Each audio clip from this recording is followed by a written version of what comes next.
Bienvenidos, esto es Razón de Estado y tengo el gusto de presentarles a Philip Edward Chicola y a Edgar Ortiz, directores del área política y del área jurídica de Fundación Libertad y Desarrollo. Señores, bienvenidos a Razón de Estado, aunque ustedes están siempre muy cerca. Licenciado Ortiz, ¿cómo altera el panorama político y judicial la entrega de Sinibaldi?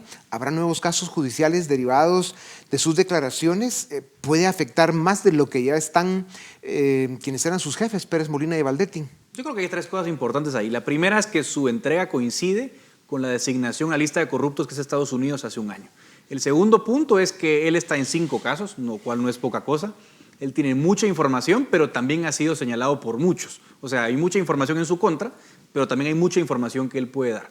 Y en tercer lugar, a mí me parece lo más interesante, es que creo que muchos políticos no duermen tranquilos hoy porque no saben qué puede decir Sinibaldi. Pero yo creo que la nota distintiva es la incertidumbre. Como puede ser una gran bomba de información a que dé Sinibaldi, también puede hacer que no pueda aportar demasiados elementos, dado que él ya tiene muchos casos en su contra. Y demasiados elementos nuevos, dado que con toda la información, la evidencia, las pruebas que les agarraron a estas mafias, lo dejaron muy expuesto. Sí, él está muy expuesto, muy comprometido. No solo hay declaraciones testimoniales, ya hay muchos documentos que prueban el dinero que él recibió y además hay por lo menos decenas de propiedades que le han sido ya extinguidas en el mínimo. Licenciado Chicola, si creyéramos en las teorías conspirativas, ¿podría pensarse en que Sinibaldi se entrega en este momento en el que estamos en elección de cortes y que podría haber ahí algún movimiento de las mafias que en un momento dado pudieran beneficiarlo, como estamos viendo en estos días, amparos a favor de personajes como Colón o otros? Es una posibilidad, pero yo la veo difícil por una razón. Son 5 casos, como decía Edgar. Solo salir de los 5 casos implicaría que Sinibaldi va a pasar por lo menos de 2 a 3 años en la cárcel.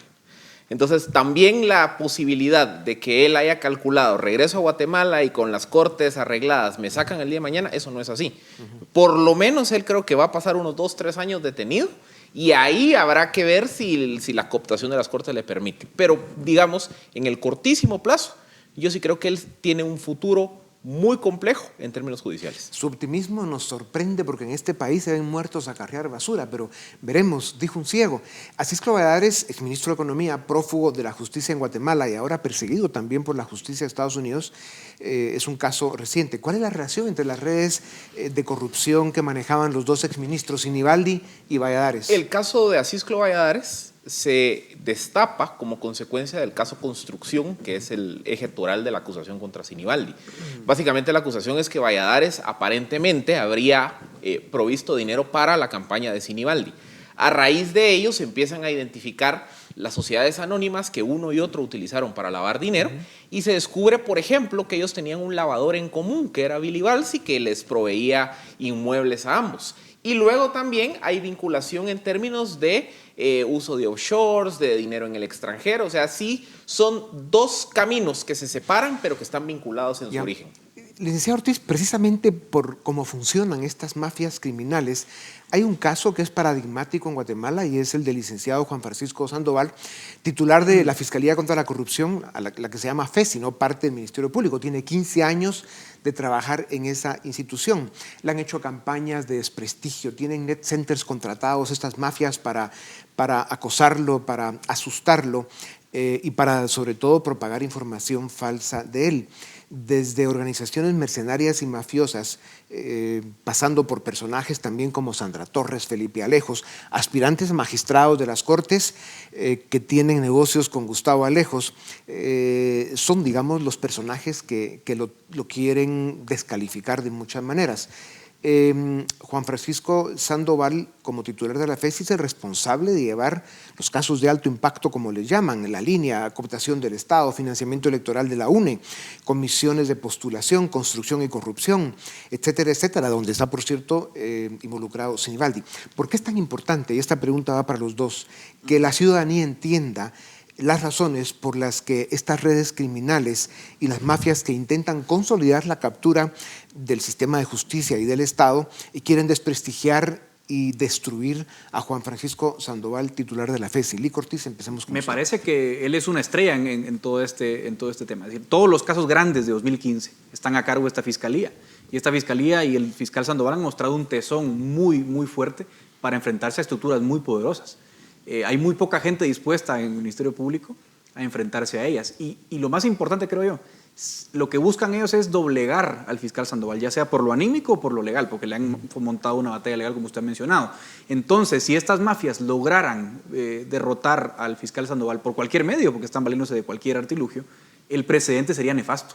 Sería decirle al país, miren, los buenos, los que luchan contra las mafias, esto les espera. Que es un poco lo que hemos visto, porque no solo ha sido Sandoval, sino también otros jueces que han sido también acusados. Sí, a estos buenos, licenciado Chicola, también los acusan de izquierdistas o de chairos, como también les dicen estos grupos mafiosos que han utilizado la buena fe, pongámosle, de algunos dogmáticos conservadores de la derecha que se creen estas historias. ¿Cómo está eso? Lo que pasa es que creo yo que la mafia ha ideologizado la lucha contra la corrupción para generar un frente común de la derecha conservadora en contra de estos personajes que están encauzando los grandes casos. Y esto en gran medida es una estrategia que se ha utilizado en Guatemala desde los años 70.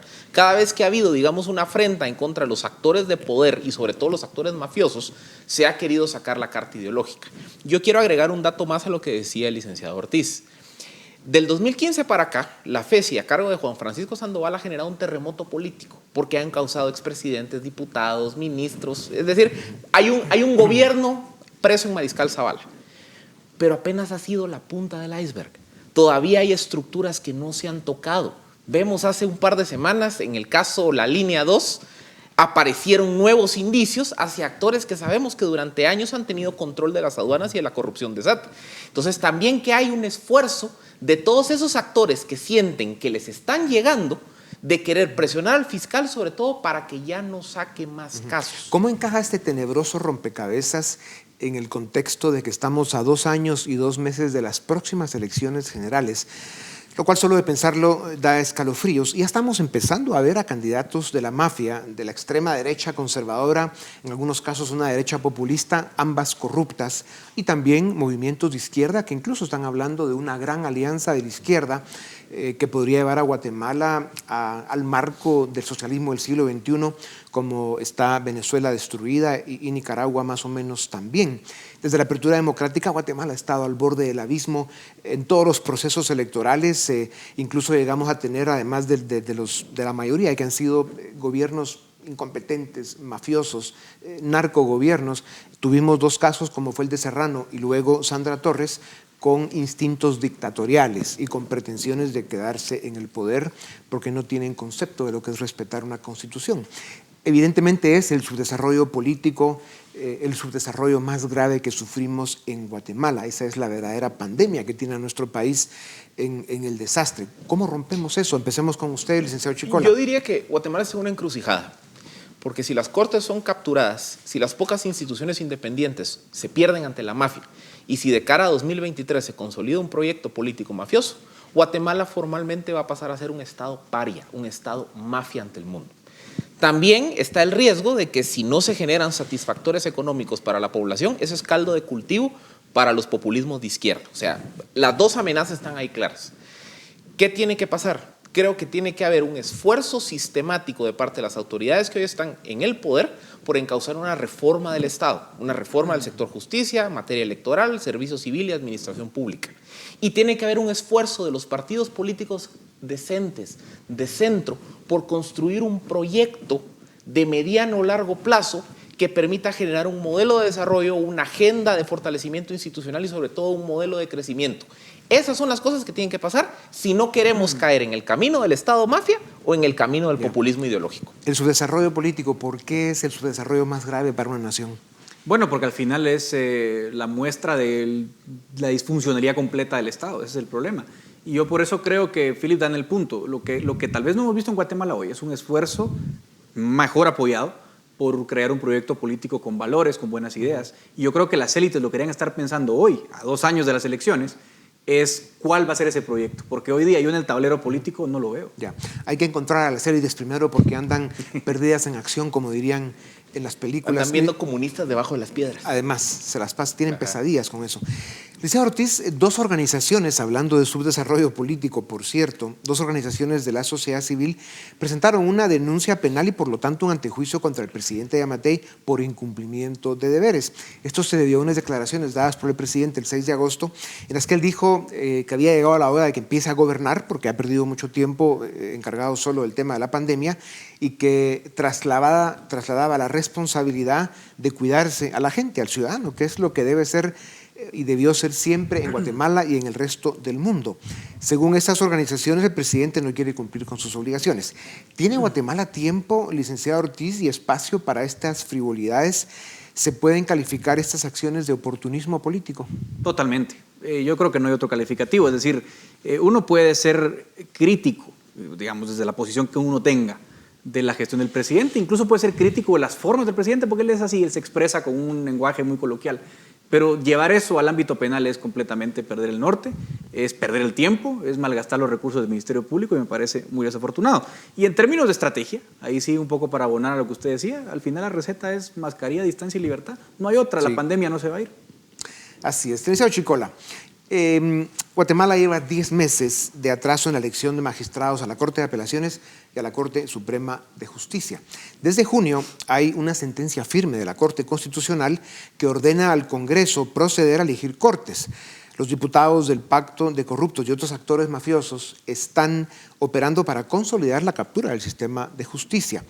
¿Cómo se explica esta situación? ¿Cuál es el interés de los diputados de retardar la elección de autoridades judiciales? Muy sencillo. Los tiempos de la Corte de Constitucionalidad.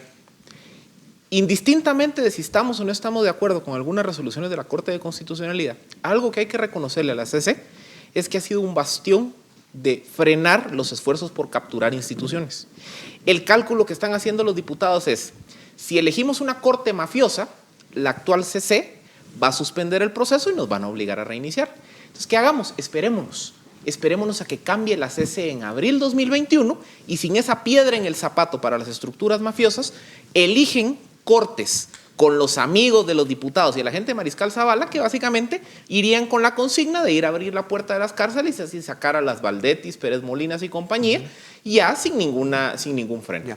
Lic Ortiz, usted es jurista, usted tiene que vivir muy decepcionado en un país donde la justicia opera con estas triquiñuelas, la manipulan y la llevan y la traen las mafias y siempre están buscando intereses criminales, económicos corruptos, obviamente, u otros intereses, incluso el cambio de la Constitución para quedarse en el gobierno montando algún tipo de dictadura.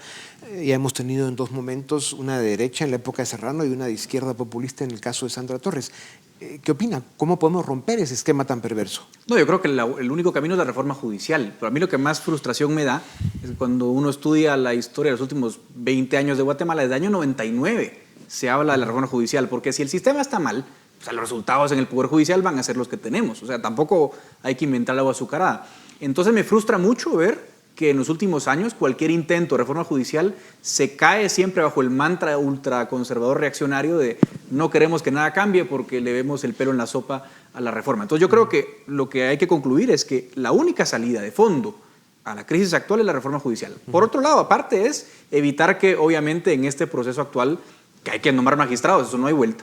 Hay que evitar que ahí las mafias nombren magistrados a dedo que abran la puerta a las cárceles, ¿no? Hablando de eso, Lic Chicola, ¿cuál es realmente el mapa de actores en la elección de cortes? Juristas serios afirman que el 70% de candidatos a las cortes son jueces de carrera y que serían más o menos razonables. Hay un 30% más o menos también del que hablan que puede ser la mitad que estén comprometidos con las mafias y el crimen organizado, y otro porcentaje que podría estar con una agenda ideológica obviamente de extrema izquierda. ¿Cuál es realmente el mapa de las cortes? Por ejemplo, de Corte Suprema de Justicia, de 26 candidatos, la información legítima que existe indica que 5 podrían tener relación con estructuras criminales, entre ellos personajes que abiertamente se reunieron con Gustavo Alejos.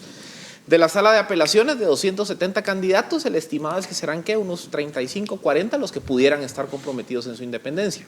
Es decir, la gran masa de candidatos son candidatos de carrera, digamos que han tenido un buen desempeño en la judicatura.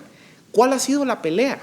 La pelea es garantizar que esos 5 o 6 candidatos de Corte Suprema y esos 30 de salas de apelaciones que pudieran estar comprometidos con el crimen organizado no sean electos.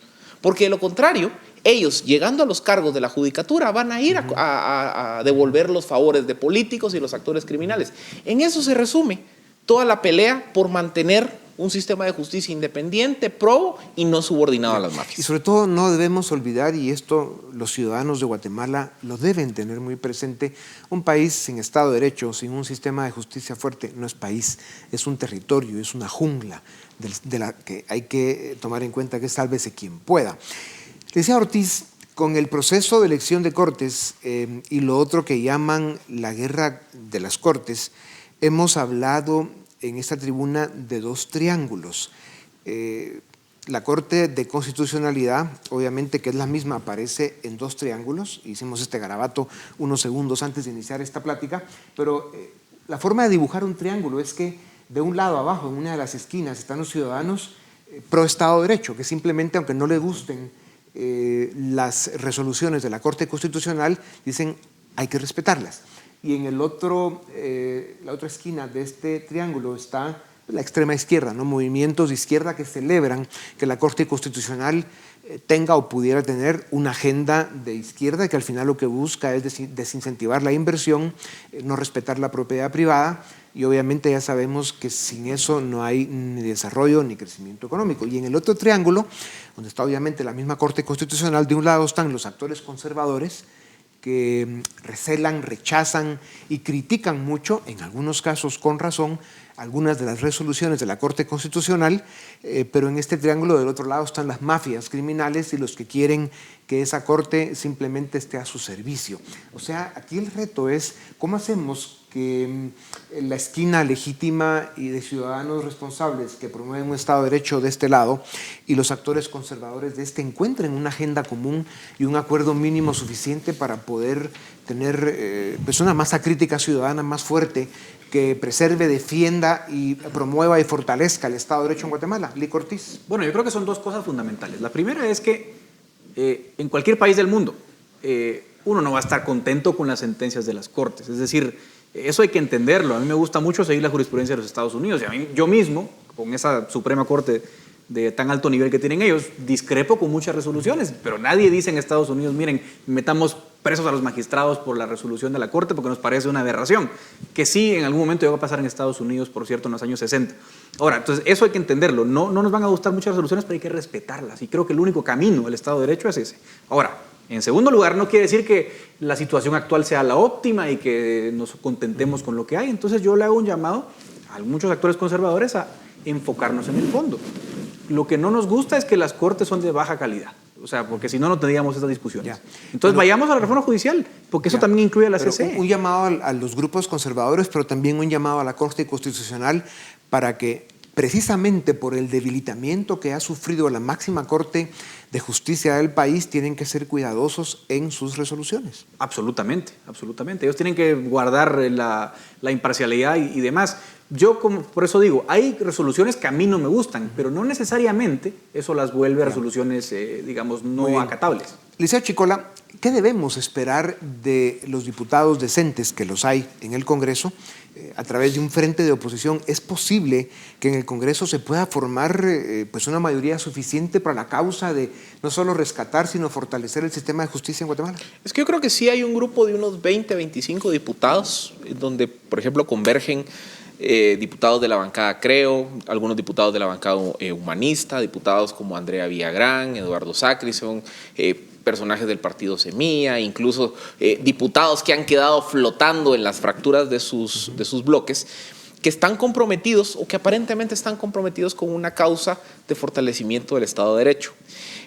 Un primer punto que yo esperaría de esos diputados es que entiendan lo que acaba de explicar el licenciado Ortiz, y es, podemos estar en desacuerdo con los contenidos de las resoluciones de las Cortes, pero eso no abre la puerta para perseguirlos penalmente. En los segundos que nos quedan, licenciado Ortiz, ¿hay algún escenario en el que podamos prever la integración de una magistratura constitucional con abogados probos, honorables y sobre todo de excelencia constitucional?